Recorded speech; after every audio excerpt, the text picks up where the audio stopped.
네, 여러분 안녕하세요. 해커스 공무원 신민숙입니다.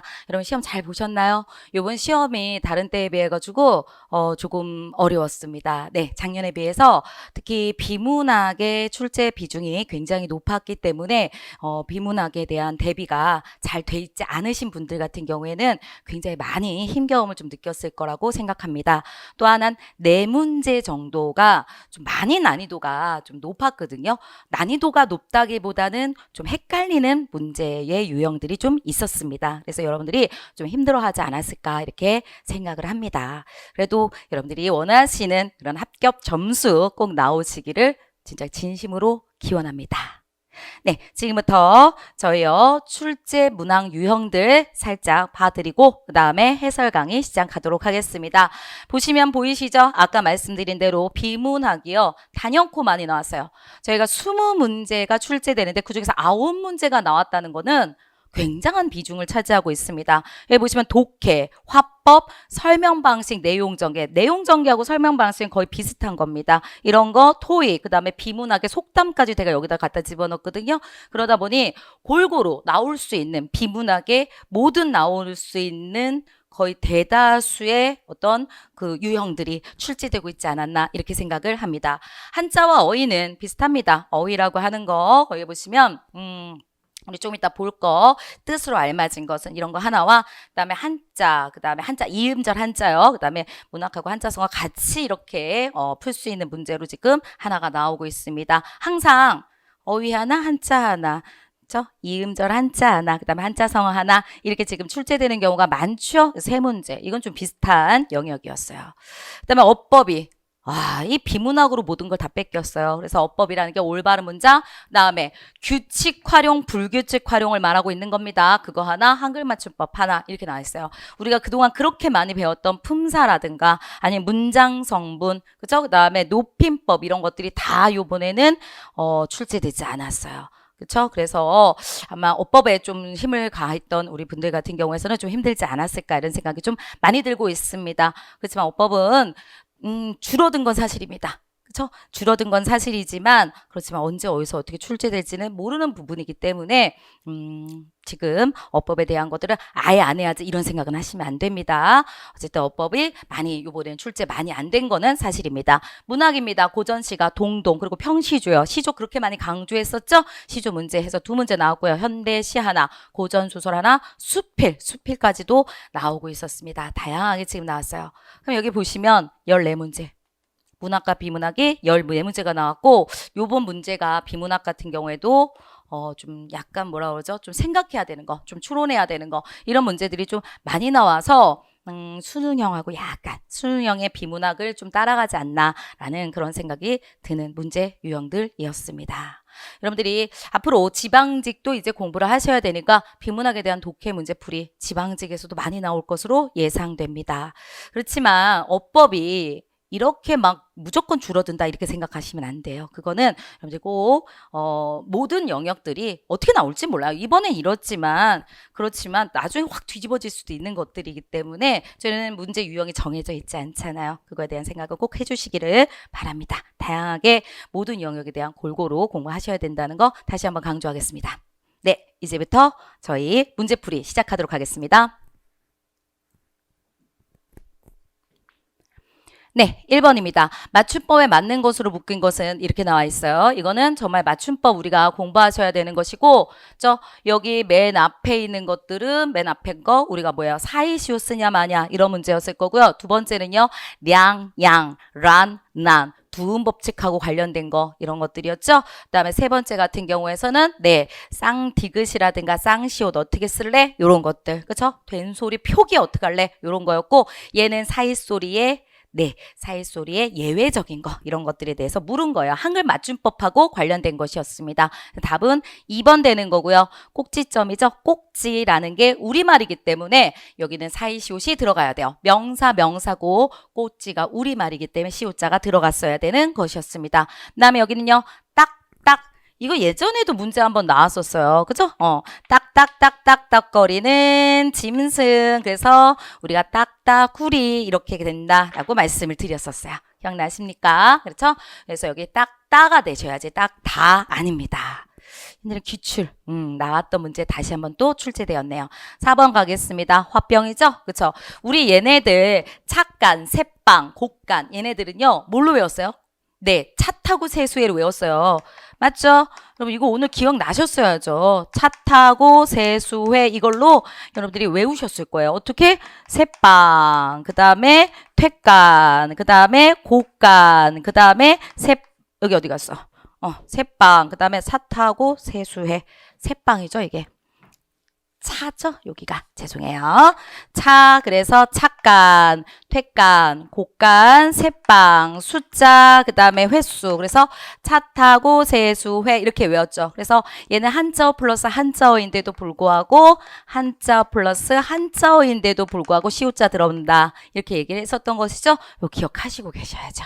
그렇죠? 그래서 얘네들은 다 되고 얘는 한자어기 때문에 시옷자 못 들어가는 거. 답은 2번 되는 것입니다. 이 정도는 하셨을 거라고 생각해요. 다음 2번입니다. 얘도 조금 1번은 틀린 거 다 보이실 겁니다. 1번이 아니라는 것은 조금 보이실 거라고 생각을 하고요. 사람들이 안채를 겹섭이 둘러싸고 있는 거죠. 얘는 둘러싸고 있는 거고 얘는 포장지 이렇게 덮은 거죠. 덮었다라는 거랑 제일 관련된 거는 3번입니다. 그쵸? 그래서 얘네 둘 다 보면은 둘러 말다. 물건을 아래 놓고 보이지 않게 씌우다. 이런 뜻으로 3번이에요. 이것도 좀 그래요. 좀 힘들었어요. 왜? 2, 3, 4가 다 되는 것 같은 느낌 들거든요. 근데 2번하고 4번은요. 그쵸? 얘는 맞다고 2번하고 4번은 얘는 어떻게 되시는 거냐면 요거요. 이거 안 보이는 걸로 해야 되겠다. 네. 사람들은 보짐을 싸고 산길로 향한다. 뭔가 짐을 싸서 이동하다의 의미가 들어가요. 얘는 뭔가 싸가지고 이동하는 거야. 얘도 마찬가지야. 학교를 가려면 책가방을 미리 싸둬라. 책가방을 싸서 그냥 덮어놓는 게 아니라 덮어서 어디로 이동한다. 이런 뜻을 가지고 있는 것이기 때문에 네. 그래서 무슨 뜻이에요? 요런 거. 요거 어디 갔어? 요거. 물건은 다른 곳으로 옮기기 좋게 넣어서 꾸리다. 옮기는 거. 이동하는 거랑 관련이 되기 때문에 요거도 2번하고 4번 같은 경우에서는 좀 다른 뜻으로 얘기를 하는 거고 3번은 이동하다가 아니라 몇 권을 그냥 싸고 있는 거죠. 그렇죠? 책을 그냥 싼 거기 때문에 이게 가장 비슷한 걸로 얘기하는 겁니다. 이 문제 난이도 좀 있었습니다. 답 3번입니다. 다음 3번 가겠습니다. 자, 가장 자연스러운 문장을 고르세요 라고 나와 있어요. 이거 좀 어려웠죠. 항상 올바른 문장들이 좀 어려워요. 그쵸? 그러면은 1번 됩니다. 날씨가 선선해지니 책이 잘 읽혀지다. 지다 의미를 가지고 있는 히. 그죠? 얘는 피동전미사 히. 그래서 책이 잘 읽혀지다 가능합니다. 책이 읽혀져. 이거 얘기가 가능해요. 근데 1번이 되는 것 같기도 하고 안 되는 것 같기도 하고 막 이랬거든요. 근데 1번은 돼요. 책이 잘 읽혀지다. 이거는 저기 국립국어원이나 이런 데서도 된다. 가능하다라고 써져 있기 때문에 말이 돼요. 그런데 여기요. 이렇게 어려운 책을 속독으로 읽는 것은 하늘의 별따기다. 이거 처음에 이거 고민하신 분들 많아요. 하늘의 별따기가 하늘의 별따기 아니야? 뭐 이렇게 생각하는데 하늘의 별따기 맞아요. 이거는 등재되어 있어요. 사전에도 보시면 있습니다. 근데 뭐가 문제예요? 속독이죠. 이게 읽을 독이잖아요. 얘가 읽을 독이죠? 네, 읽을 독인데 뒤에 있는 거 또 읽다가 이렇게 들어가 있기 때문에 중의법입니다. 중의법이기 때문에 얘는 틀린 겁니다. 그쵸? 그 다음에 3번이요. 내가 이 일의 책임자가 되기보다는 직접 찾기로는 없어. 뭔가 많이 이상한 거 느껴지시죠? 이건 어떻게 되겠어요? 내가 이 일의 책임자가 되기보다는 책임자를 직접 찾기로 우리가 의견을 모았어. 그쵸? 목적어가 좀 생략된 걸로 이렇게 보실 수 있습니다. 다음에 여기요. 시화절을 송보하는 일과 뭐뭐하는 일과 그러면 여기 뒤에도 시화전의 진행에 안 맞아요. 대응해야지. 그렇죠? 같은 구조여야죠. 와과가 간다고 하면 같은 구조여야죠. 그래서 시화전을 홍보하는 일과 진행하는 일에 시화전의 진행에 이러지 말고 시화전을 진행하는 일에 아주 열정적이다. 근데 여기 시화전을 진행하는. 근데 여기요. 시화전을 이렇게 나왔기 때문에 얘는 다시 안 써도 될 것 같고 요것만. 그래서 그는 시화전을 홍보하는 일과 진행하는 일에 아주 열정적이다. 이렇게 쓰시면 되는 겁니다. 그러므로 답은 몇 번? 1번. 1번이 가능하고 나머지가 틀린 거. 1, 2번에서 많이 고민하셨을 거라고 생각됩니다. 4번 갑니다. 글의 설명 방식이 적절하지 않은 것을 찾아주세요 라고 나와 있습니다. 설명 방식이 적절하지 않은 것. 이랬죠? 이럴 때 이 문제는 많이 어렵지 않았습니다. 빛공해의 정의를 제시하고 있다. 여기요. 맨 위에 있는 거 이게 정의잖아. 빛공해란 이런 것을 말한다 라고 그랬으니까 이게 들어가 있고요. 두 번째, 우리나라는 빛공해가 심각한 국가이다. 자료 이용해서 이거 국제과학 저널인 이거를 이용해 가지고 우리나라는 빛공해가 심하다 이렇게 말했으니까 맞아요. 그리고 여기 악영향에 대해서 그렇죠? 농작물 생산량 저하, 생태계 교란 여러 가지 문제 때문에 일으키고 있다라고 그랬으니까 맞고 2번에 대한 내용은 나와 있지 않습니다. 이 지문은 어렵지 않았어요. 네, 2번입니다. 다음은 5번이요. 어법이죠? 네, 어법 부분에서 이렇게 나와 있습니다. 이렇게 나왔을 때 우리 이 문제는 어떻게 푸시라고 그랬었냐면은 일단 답은 4번인데요. 4번을 보시면 우물물을 그러면은 우리가 어떻게 해줘야 돼요? 네, 우리가 기본형으로 써야죠.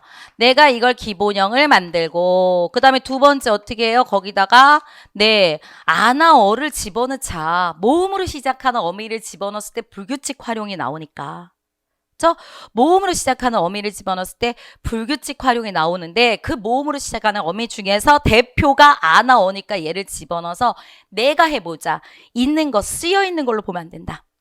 그쵸? 그래서 얘를 이렇게 해서 봤더니 얘는 푸다죠. 우불규칙. 그쵸? 그래서 얘가 이렇게 되는 거잖아. 그러니까 얘가 우가 떨어지는 애잖아요. 그쵸? 그때 얘기했었죠. 한 번이라도 불규칙의 모습이 보이면 불규칙 모습으로 활용하면 그거는 불규칙 활용하는 단어다. 그렇죠? 그래서 얘를 집어넣어 보는 거잖아. 맞죠? 한 번이라도인데 이 모음으로 시작하는 어미가 들어갈 때 불규칙 한 번, 불규칙하는 그 한 번이 나타나는 경우가 많으니까 넣어보는 거죠. 넣어봐서 봤더니 우불규칙이네. 그러면 여기가 지금 없어진 거니까 얘는 네, 어간이 불규칙하게 바뀌는 거 맞어요. 그 다음에 여기요. 목적지에 얘는 이르다. 다로 한번 써볼까? 이르다. 그리고 얘가 그 다음에 이렇게 가셔야죠. 그 다음에 얘가 뭐라 그래서 이르러. 내가 목적지에 이르러. 그쵸? 이르렀다. 이런 식이니까 어가 너로 바뀌고 있는 것이죠. 그쵸? 러 불규칙. 이렇게 되는 겁니다. 그래서 답은 4번. 나머지 한번 보여드릴까요? 1번 같은 경우에는 빨라 이렇게 되는 거기 때문에 느불규칙들 되고 있습니다. 여기는 히읗불규칙. 노랗다 이런 거에서 나오는 거니까 됐고 두 번째는요 치르다에서 얘는 의탈락되는 거죠. 규칙 활용입니다. 여기 의탈락은 규칙 활용이라고 하는 거니까 불규칙이 들어가지도 않네요. 그 다음에 하여는 아가 붙던 어가 붙던 상관없어요. 얘가 여기 여로 바뀌는 거니까 여불규칙. 여기는 어미만 바뀌는 거 맞아요. 하지만 앞에 게 틀렸기 때문에 안 되고 그 다음에 라면이 여기요 붓다 이거 디귿으로 있어야 돼요. 라면이 붓다 근데 이렇게 됐으니까 디귿불규칙이네요. 디귿불규칙이고 그 다음에 여기는요 바라다 합격을 바라다에다가 아죠. 얘는 동음탈락이죠. 동음탈락했으니까 동음탈락하는 건 규칙이에요. 불규칙이라고 말하지 않습니다. 그렇기 때문에 답은 4번. 6번 가겠습니다. 네, 동동이네요. 동동이 참 많이 긴 우리 고려가요 중에 하나인데 동동이라는 작품이 지금 출제가 되었습니다. 그래서 해석하고 관련된 문제를 지금 주고 있는 거예요. 그래서 고려가요, 그다음에 가사, 그다음에 우리가 향가 이런 작품들은 해석이 필요하죠. 평시조도 마찬가지고 좀 해석이 필요한 부분들이거든요. 여기는 이번에는 동동이라는 작품이 나왔어요. 그래서 이걸 해석할 때 2월 보름에 높이 켜있는 등불과 같다라는 거죠. 켠이라는 의미를 가지고 있는 게 맞습니다. 여기요. 남이 부러워할 자태, 남이 부러워할 모습을 지니고 태어나셨다. 모습을 맞습니다. 그 다음에 4월 안이 입고 오신 곶꼬리새요. 꾀꼬리새요 이거죠. 안이 잊어서 오신 꾀꼬리새요. 이렇게 된 거기 때문에 잊어가 아니라 이렇게 됐을 거예요. 잊어서 오신 꾀꼬리새요. 맞습니다. 그쵸? 잊고 오신 꾀꼬리새요. 이거 맞아요. 다음 무심다라고 했는데 무심하구나가 아니라 무엇 때문에 녹사님은 옛날에 잊으셨는가? 이건 무엇 때문에의 뜻이 되기 때문에 얘는 답은 4번입니다.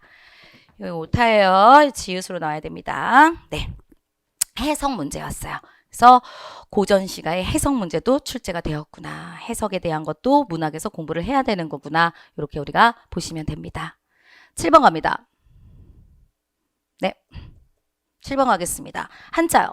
한자가 나왔는데 여기 맨 위에 있는 뭐 현실이라든가 뭐 근성이라든가 뭐 이런 것들 있죠. 이런 것들은 좀 많이 좀 보실 수 있어야 되는 한자어였어요. 이음절 한자어는 요번에는 뭐 그렇게 많이 어렵다 이렇진 않아요. 그렇게까지 어렵거나 그러진 않았습니다, 여러분. 그렇죠? 그래도 한자어를 굉장히 많이 항상 그래요. 한자 이음절 한자어의 정답률은 항상 낮아요. 낮아요. 그렇지만 또 할 수 있는 데까지는 암기를 하셔야 되는 부분이었을 겁니다. 얘가 야박하다. 얘가 맞고요. 야박하다라고 하는 거 네. 이렇게 되는 거 맞고요. 1번이요. 현실 할 때 이렇게 현실 네모칸 현실을 잘 견뎌냈다. 이렇게 가셔야 되고요. 다음에 두 번째 같은 경우에서는 얘는요. 근성했을 때 뿌리근에다가 성품 성자 이렇게 나옵니다. 뿌리근의 성품성 나오고요. 그다음에 그는 평소 희망했던 기관에 채용되었다. 켈체자에다 쓸용 이런 식으로 우리가 갈 수 있기 때문에 답은 2번 될 수 있어요. 그렇죠? 이렇게 우리가 갈 수 있습니다. 아시겠죠? 답은 2번 됩니다. 네.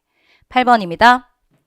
여기요. 다음 토의에 대한 설명으로 적절하지 않은 것을 갖다 얘기하세요. 이렇게 나와 있어요. 토의하네요. 이럴 때 첫 번째 여기 답은요 2번이었어요. 사회자는 발표자 간의 이견을 조정하여 의사결정을 유도하고 있다 이랬는데 사회자가 발표자 간 사이에 다른 의견을 조정해가지고 너네 결정해봐 이런 거예요. 그게 아니라 여기서는 어떤 거에 대한 설명이죠. 남북한 어휘 차이라든가 언어 차이라든가 이런 거에 대해서 설명해주고 있는 거잖아요, 지금. 그렇죠? 그렇기 때문에 의견을 조정하고 막 이런 거에 대한 내용으로 나오지 않고요. 더군다나 사회자의 역할에서 이런 것들은 별로 얘기하지 않죠. 여기 사회자의 역할 그러지 않아요. 한번 얘기하고 그 당사자들끼리의 어떤 그 결론을 내리는 것을 갖다가 결론 내리게끔 중간 역할을 해주는 거지 이 사람이 이걸 조정하거나 그러진 않아요. 보통 사회자의 역할을 하지도 않습니다. 더군다나 여기선 나오지도 않고요. 정에서는 나오지도 않고 있습니다. 여기는 이걸 볼까요? 학술적인 주제에 대한 발표 형식으로 진행되고 있다. 네. 최 교수님의 발표를 마치겠습니다. 발표가 있겠습니다. 그러니까 당연히 발표하고 있잖아요. 학술적인 주제에 대한 얘기를 하고 있으니까 심포지엄하고 조금 비슷한 심포지엄의 토의 부분을 가져가겠네요. 그렇죠? 다음에 요거는 발표자는 주제에 대한 자신의 의견을 밝히고 있다. 네. 비슷하지만 다른 점이 있어요. 어휘 차이가 그래요. 그 다음에 여기서 통일을 대비한 남북한 언어의 다른 점을 줄여나가는 노력이 필요해요. 그 다음에 이런 것도 있고 이런 것도 해서 노력하고 있어요. 뭐 이런 얘기를 하고 있는 거잖아요. 노력이 필요하고 노력하고 있어요. 그러니까 자신의 견해를 지금 밝히고 있는 것들을 얘기하고 있죠. 우리 이거 모르잖아. 공동사전인 결의말 큰 사전을 만들고 있었는지 몰랐잖아요. 그러니까 정보 제공해 준 거 맞습니다. 다음 뒤로 가셔. 예요.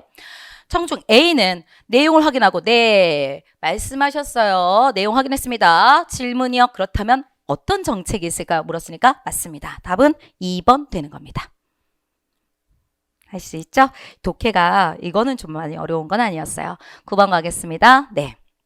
공손하게 말하기 이거 화법하고 관련된 건데 조금 쉽게 나왔어요. 그래서 뭐 동의의 경륜이라든가 아니면 우리가 저기 그때 했을 때 막 관용의 경륜 이랬으면 오히려 어려웠을 텐데 그 말을 좀 풀었거든요.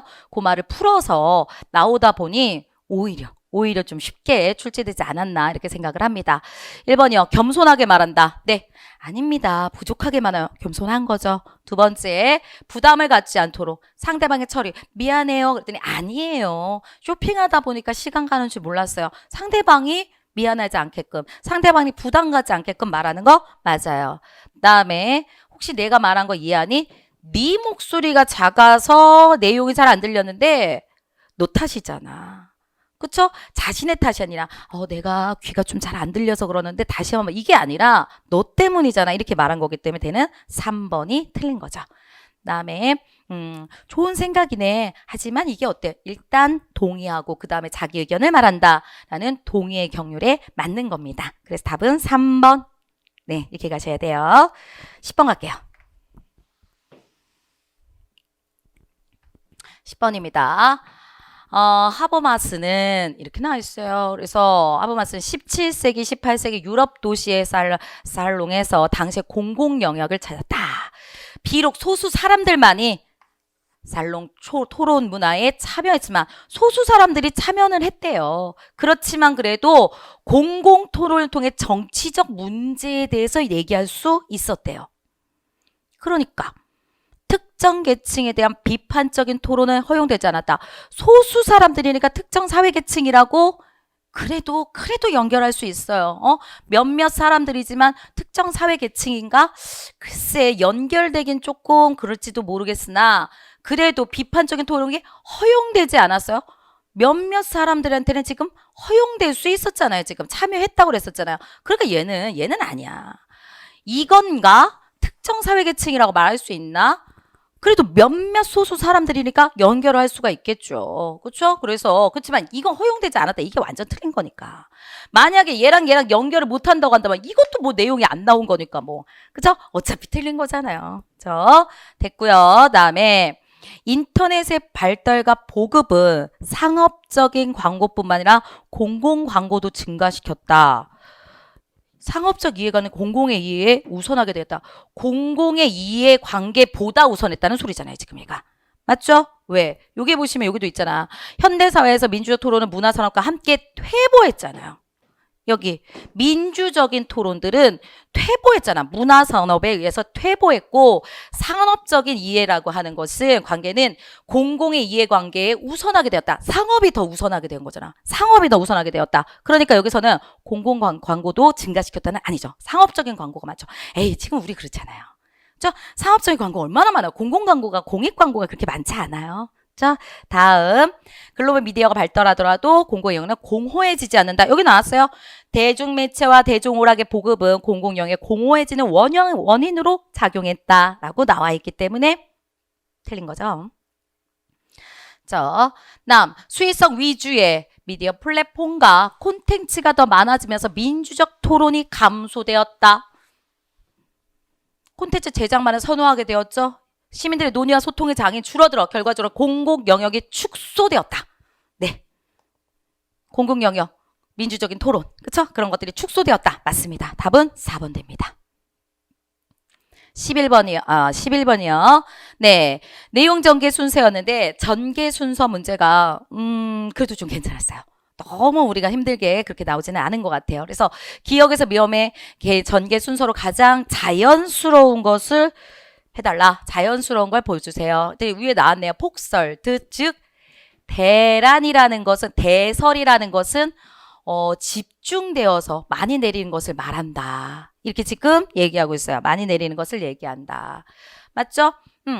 대설을 얘기했으니까 이 대설이 그대로 나온 거. 이때 대설의 기준은 이렇게 가야죠. 그대로 대설의 앞에 집중되는 거야. 어느 정도인지 알아? 이 정도야. 이 정도잖아요. 그리고 또한 연결돼야죠. 대설이 그렇고 경보는 여기 이상이 될 때를 얘기한다. 여기 5cm 이상인데 이번에는 이건 다른 거. 그죠? 더 많이 내릴 때 얘기하는 거죠. 다만 산지는 또한 이렇고 맨 마지막에 산지는 그러니까 보통 곳이 아니라 산지는 이렇게 했을 때 얘기한다. 그쵸? 어떻게 대설, 그 다음에 대설에 대한 이야기, 그렇지만 이거보다 많이 나오는 경보, 다만 좀 특수지역인 산지 이렇게 얘기해야 되니까 리을, 니은, 디귿 맞네요. 이렇게 가시는 거고요. 그 다음에 도심 교통을 마비시킬 수가 있대요. 뿐만 아니라 도심 교통뿐만 아니라 이런 모든 것에 대해서 영향을 미친다. 얘가 나오고 이뿐만 아니라고 하는 다른 영역, 그 이외 거 도심 교통하고 관련되지 않은 다른 영역에 대한 것들이 나와야 되기 때문에 답은 3번이 되는 겁니다. 네, 12번 가겠습니다. 네, 이 문제가요. 참 이게 참 논란이, 글쎄, 논란보다는 답은 그래도 확실한 건데, 이렇게 연결을 해야 되나, 이런 생각이 좀 드는 그런 부분이기도 합니다. 여기를 딱 얘기를 하면요, 언어와 사고는 기본적으로 상호작용을 한대요. 네, 상호작용을 합니다. 그쵸? 그리고 언어와 사고가 깊은 관계를 맺고 있대요. 깊은 관계를 맺고 있다. 이랬죠. 근데 관계 맺고 있지 않은 거, 3번이죠. 그죠? 왜? 일상생활에서 머릿속에 맴도는데 머릿속에 막 뭔가가 막 생각이 나. 근데 이게 뭐예요? 그 언어가 떠올리지 않는 거야. 우리 그럴 때 있잖아요. 막 뭔가 생각나는데 그 뭐지? 막 답답하잖아 막. 그게 뭐였더라? 막 이런 생각하잖아요. 근데 뭐 떠올리지 못할 때가 있다. 못할 때가 있죠. 그러니까 뭐야 이거? 언어와 어떤 자기의 사고와 연결시키지 못한 거잖아. 그러니까 이거는 연결을 시킨 거에 대한 얘기를 하는데 얘는 연결이 안 된 거기 때문에 답은 3번이에요. 맞죠? 그리고 여기서는 보면은 여기서 여기 보세요. 언어는 인간의 사고와 사회 문화를 반영한다. 이것도 조금 여기서 하나의 내용이 되죠. 그렇죠? 사회 문화 반영한다. 영어의 영어는 쌀밖에 없어. 근데 우리말에서는 얘네들이 있대. 왜? 우리가 농경사회니까. 우리는 농경사회이기 때문에 우리 사회를 반영해가지고 언어가 많은 거야. 그러니까 깊은 관계를 맺고 있죠. 그쵸? 언어와 우리의 어떤 사고는, 우리 사고는 무슨 영향을 받는 거예요? 이런 문화사회의 영향을 다 받는 거겠지. 그렇잖아요. 인간의 사고, 문화 영향을 다 반영한다. 이 언어는. 그쵸? 그렇기 때문에 우리는 영어의 쌀이라고 하는 게 하나밖에 없어. 걔네랑 라이스 하나밖에 없어. 근데 우리는 모, 벼, 쌀, 밥 많아. 우린 농경사회가 반영되어서 언어가 많이 존재하는 거예요. 됐죠? 다음에 2번 가겠습니다. 어떤 사람은 산도 파랗다, 물도 파랗다, 보행신호도 녹색 등도 다 파랗다. 파랗다, 파랗다, 파랗다. 그러면 이거 우리로 생각하지 말고 우리는 다 달라. 산이라고 하는 거는 막 푸른색, 막 물이라고 하는 것은 막 에메랄드 빛깔, 막 아니면은 뭐 하늘 빛깔, 그다음에 보행신호 녹색 막 이런데 누구는 이렇다고 한다. 이거 그냥 뭐라고 생각하면 불로 생각하시면 돼요. 영어 쓰지 맙시다. 영어에서 블루라고 하는 거 생각해 보세요. 그 사람들은 색깔에 대하여 뭐 하는 거예요? 굉장히 나뉘지지 않는 거예요. 그쵸? 그러니까 우리나라, 그쵸? 외국 영어 쪽에서라든가 영어권이라든가 이런 쪽은 색이라고 하는 거, 색깔, 시각적인 거. 그쵸? 우리가 그래서 특히 감각적이라고 하죠. 감각적인 표현이, 색깔에 대한 표현이 되게 단순해요. 단순해. 근데 우리는 우리말에서 우리 맨 처음에 배울 때 국어의 특징 배울 때 우리 국어는 어떠하다고 했어요? 우리 국어는 네, 감각적 표현이 굉장하다고 그랬었죠? 감각적인 표현이 굉장하다. 이런 얘기 했었잖아. 그쵸? 나라의 어떤 사회 문화적인, 그쵸? 이게 우리나라에서의 언중들은 감각적 표현이 굉장히 많아. 특히 거기서 색하고 관련된 색깔 표현이 굉장히 많아. 우리는. 근데 영어 쪽은 단순해. 그쵸? 똑같이 쓸까? 이쪽은 감각적 표현이라고 하는 게 여기서는 단순해. 그러면 언어라고 하는 게 뭐 한다? 네, 사회를 반영하고 있다. 사회 문화를 반영하고 있다. 언어는. 맞죠? 우리는 그래서 그랬잖아요. 노란색 있는데 놀이끼리 하다, 누르스름하다 뭐 이런 거 있었잖아요. 그렇죠? 그런 거를 생각하게끔 하는 거라고요. 저 외국 사람들은 다 파랗다고 할 수 있는데 우리는 그렇지 않다. 우리는 색깔을 굉장히 나눌 수 있다. 이런 측면에서 언어가 사회 문화를 반영하는 거, 그러므로 깊은 관계를 맺고 있는 거 보여주는 겁니다.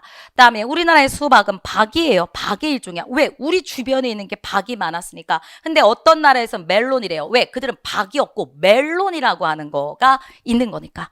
저 주변에 있는 거를 중심으로 해서 파악하는 거겠죠. 그랑 비슷한 것을.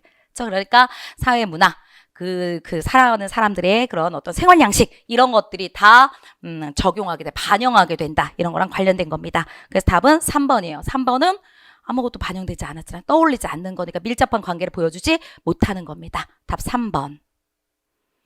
13번 갈게요.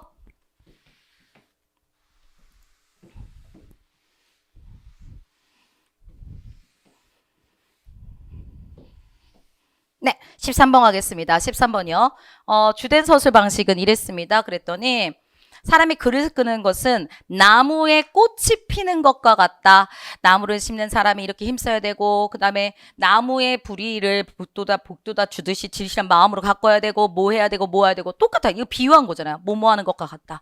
글을 쓰는 것이 나무에 꽃이 피는 것과 같다. 꽃 피는 거에 비유해서 쫙 표현하고 있기 때문에 비유에 가셔야죠. 이게 주된 내용이잖아요. 여기가 주된 내용이니까. 맞죠? 그래서 답은 3번 이렇게 갑니다. 그죠? 이거를 저한테 이거 서사 안 돼요? 이렇게 얘기하시는 분들 얘보다 얘가 커요. 그리고 얘가 주로 얘기하고 싶은 건 이 부분이 있잖아요. 주된 내용이라고 그랬잖아요. 그러니까 당연히 비유로 가셔야 됩니다. 14번 가겠습니다. 얘도 어려웠습니다. 얘도 상당히 좀 어려운 우리가 지문으로 지금 얘가 되고 있습니다. 1번은 일단 넘기고 두 번째 거부터 한번 가볼까요? 보면은 영어 사용자는 무의미한 단어를 읽을 때 영어요. 이탈리아어를 읽는 사람은 동일하게 좌방구의 읽기 네트워크를 사용한다. 네, 좌방구의 읽기 네트워크를 활용한다. 맞죠? 맞죠? 그 다음에 암기된 단어의 인출과 연관돼 내부위에 더욱 연결된다. 여기요, 영어를 읽는 사람은 암기된 단어의 인출과 연관돼 내부위에 더 의존한다라고 아예 나와 있기 때문에 2번은 뭐 논란이 없어요. 얘기할 게 없어요.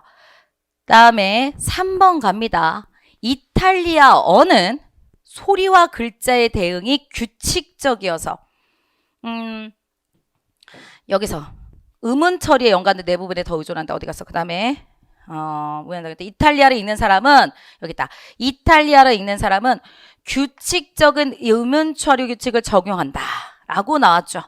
그쵸? 그래서 낯선 단어를 발음할 때 영어에 비해 철자 일치의 명료성이 높아질 것이다. 이렇게 지금 나오고 있습니다. 이게 무슨 얘기냐면은 규칙적이래요. 그러니까 무슨 발음은 이렇게 A 발음은 이렇게 식으로 발음하고 그다음에 이거는 이렇게 발음하고 라고 하는 게 굉장히 규칙적으로 적용이 되고 있다고 그랬죠. 그쵸? 그러니까 규칙적으로 적용되니까 낯선 것을 읽어도 어떻게 되겠어?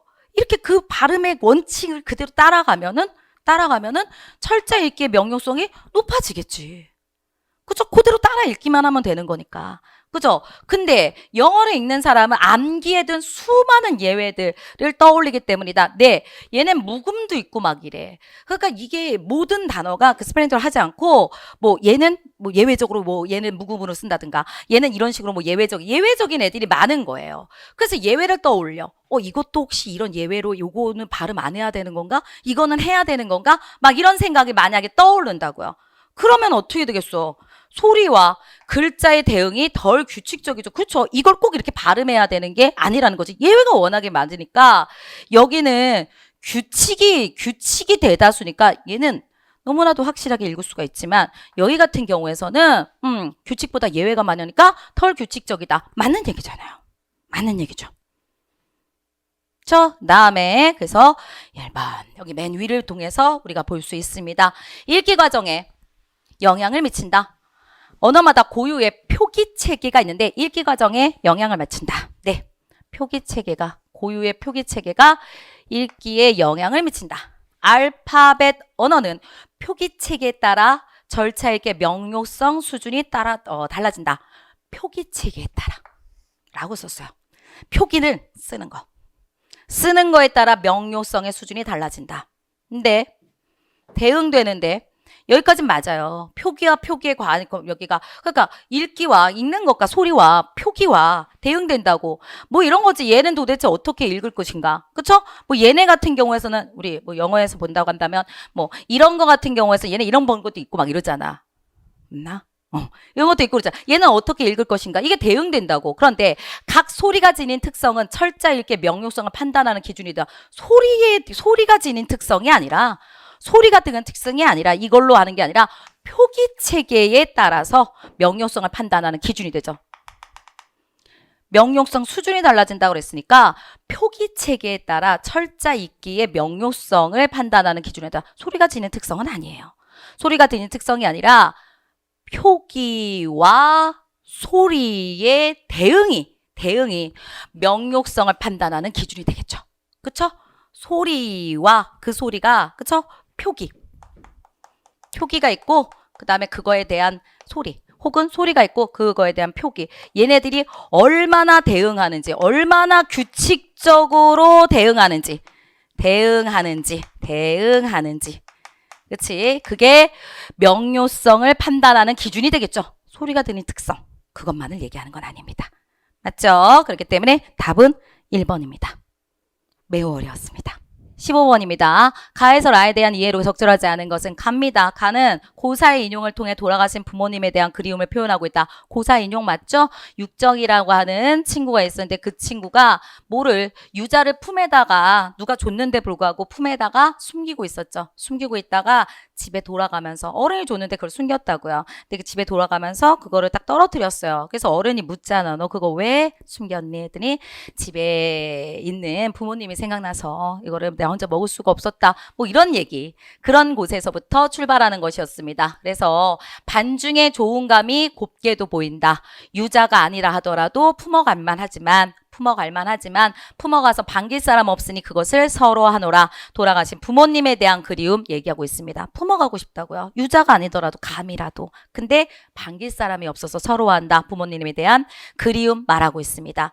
다음에 여기 있는 거 서리서리라든가 여기 구비구비라든가 이런 것들이 의태어예요. 그쵸? 그래서 의태어를 사용해가지고 님하고 같이 있는 시간을 저렇게 막 좀 님하고 같이 있지 않은 시간을 가져다가 떼다가 님하고 같이 있는 시간을 쫙쫙 꾸깃꾸깃 더 이렇게 막 나는 갖고 가고 싶어. 이런 표현이기 때문에 님에 대한 그리움을 표현하고 있다. 맞습니다. 다음 대꾸와 반복을 갖다 얘기하고 있다. 맞아요. 여기요. 모고가 없는 뭐뭐시요. 뭐뭐가 없는 뭐뭐시로다. 뭐뭐가 없는 뭐뭐시요. 그 다음에 뭐뭐가 없는 뭐뭐시로다. 반복도 되고요. 대꾸도 되고요. 됐습니다. 자연에 귀의하려는 거. 이 중에 병원이 없는 이 몸은 근심 없이 늙겠노라. 자연 속에서 늙어가겠다. 그러니까 자연에 들어가서, 그쵸? 자연 속에서 살고자 하는 의지를 표현하고 있다. 맞습니다. 그 다음에 라 부분이요. 이 라를 해석을 못 하시는 분들이 많아서 제가 한번 써봤어요, 이거는. 그래서 농암이라고 하는 거 귀머거리예요. 귀머거리가 바위에 오르니, 늙은 눈, 그쵸? 늙은이의 눈이 뭐 하는 거야? 늙은이가 봤더니 앞에 봤더니 영감님이 봤더니 여기가 눈이 밝아지는 것 같아. 아, 높은 곳에 올라서 봤더니 눈이 밝아지는 것 같아. 사람의 일은 변한다 하더라도 자연이 변하겠는가? 자연은 변하지 않아. 내가 올라가서 봤더니 사람 일들은 매사 변하지만 인간 자연은 변할 리가 있겠는가? 변하겠는가? 니은 들어가야 되네요. 바위 앞에 흐르는 물과 언덕들이 어제 본 듯하더라. 변하지 않고 그대로더라. 자연 친화적인 거, 아름다운 거, 뭐 이런 것들을 얘기하는 거지. 여기서 무력감 이건 아닙니다. 노인에 대한 이야기가 있기는 하지만 그곳에서 내가 이렇게 말해봤을 때 자연이 너무 좋네 이런 얘기하고 있는 거죠. 너무 아름답다. 변하지 않는 이 강산이 너무 좋아. 이런 뜻. 자연 친화적 삶 이런 것들로 해석하셔야 됩니다. 답은 4번 됩니다. 16번이요. 16번. 여기 보시면 소는 잠시 반추를 그치고 나를 응시한다. 나는 누워서 소를 봤어요. 소는 반추하다가 다시 먹은 것을 다시 이렇게 끌어올린다고 그러죠. 끌어올려가지고 그거 하는 다시 음식을 이제 소화시키는 것을 다시 이제 먹고 있다가 그치고 나를 본다. 그 다음에 이 사람의 얼굴이 왜 이렇게 창백하냐. 아마 병인인가 보다. 내 생명과 위해를 가려는 것은 아닌지 나는 조심해야 되지. 하고 소는 나를 심리하였으리라. 뭐 소를 보면서 이것저것 생각하고 있는 거죠. 네. 그래서 대상의 행위를 통해 소라고 하는 걔가 반추하는 행위를 보면서 글쓴이가 이것저것 생각하는 것을 표현하고 있는 거죠. 그래서 답은 1번 됩니다. 다른 것들은 굳이 뭐 할 게 없어요. 과거의 삶을 회상하는 것도 없고 공간 이동도 없고요. 뭐 글쓴이의 불만 뭐 이런 것들도 없습니다. 답은 1번 됩니다. 17번이요. 다음 글에서 황거칠이 처한 상황에 어울리는 한자요. 이게 지금 한거칠이 참을 수가 없어서 야 이놈들아 어쩌면 남이 먹는 식수까지 그렇게 끊어버리냐? 막 이러면서 지금 했었죠. 이 상거족 같은 경우에서는 우리가 이거 어디지? 실전동영인가? 우리 하포모의고사인가? 거기서 한번 공부한 적이 있어요. 계속 물이 없는 거야, 마을에. 물이 없으니까 뒷산에서 이렇게 연결해가지고 이 물을, 식수를 연결해놨는데 계속 그거가 자기가 주인이라는 사람이 와서 식수를 끊는 거죠. 그럼 식수는 생존이잖아요.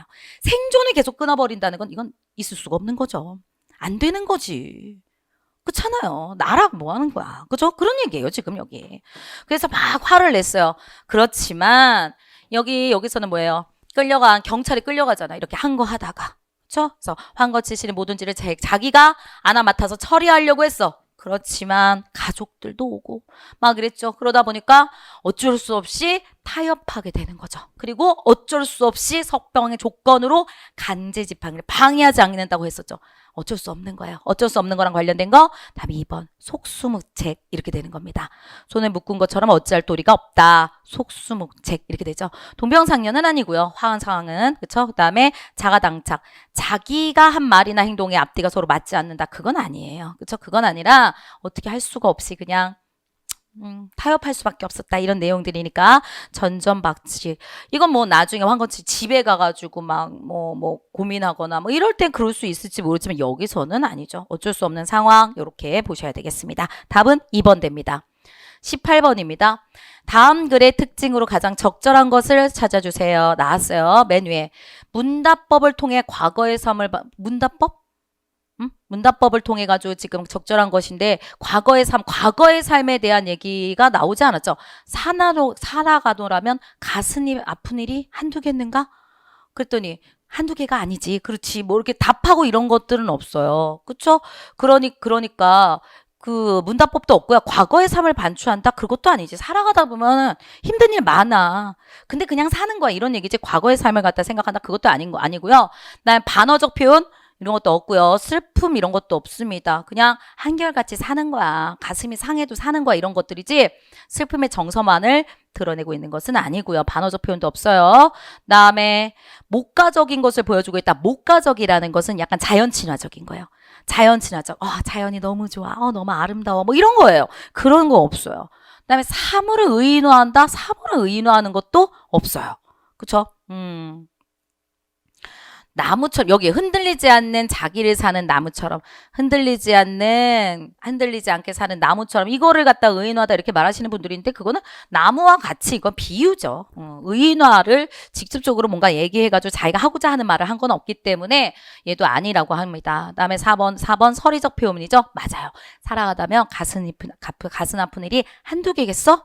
한두 개가 아니야. 나는 자신의 하고 싶은 말을 의문형을 통해서 표현하고 있으니까 서리법이 맞고요. 삶의 깨달음도 맞아요. 한두 개가 아닐 거야. 그래도 사는 거야. 그러니까 삶의 깨달음을 강조하고 있다. 맞습니다. 답 4번 됩니다.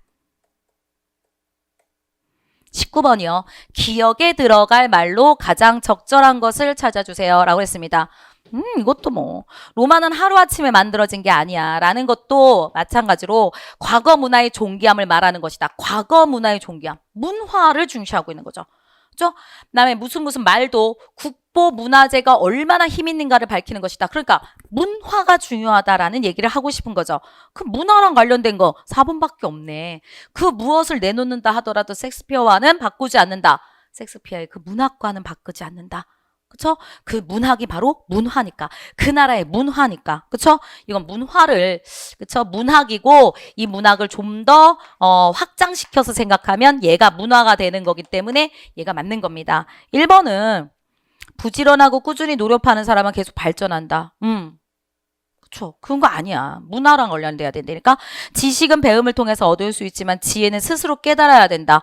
지혜를 깨달아라 뭐 그런 것들도 아니에요. 문화 이런 것들을 가장 잘 표현한 거. 사람이 겪어봐야 알고 문을 건너봐야 된다. 사람의 마음을 좀처럼 알아내기 힘들다. 이런 거기 때문에 문화랑 관련된 거 가장 관련된 얘기는 4번 되겠습니다. 섹스피어라는 거는 엄청난 문학이고요. 그 문학을 갖고 있는 그 나라는 정말 엄청난 문화를 갖고 있다고 말을 하죠. 답 4번 됩니다. 20번입니다. 다음 글에서 추론한 내용으로 적절하지 않은 것을 찾아주세요.